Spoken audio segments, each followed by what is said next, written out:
We hopped in the car at about 7 a.m. We hit the road from Cleveland, Tennessee to the legendary Jim Beam Distillery in Clermont, Kentucky. The first stop was the on-site restaurant, the kitchen table. Great food, great bourbon, amazing view.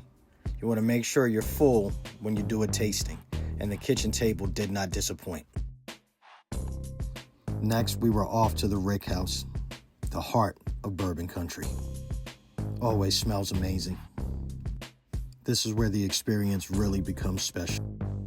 There's 5 barrels and 8 tasting stations. We had an awesome team on this pick. The first 4 didn't impress. Good, but not the one. Then we hit number 5, and it was unanimous. Little oak, rich caramel, perfect heat. Before heading out, we took a final tour of the distillery and finished up the day with one last special pour. The newest little book. I'll do a fresh crack on that soon. This is what High Proof Ashes is all about. Bourbon, friendship, and great experiences. Cheers.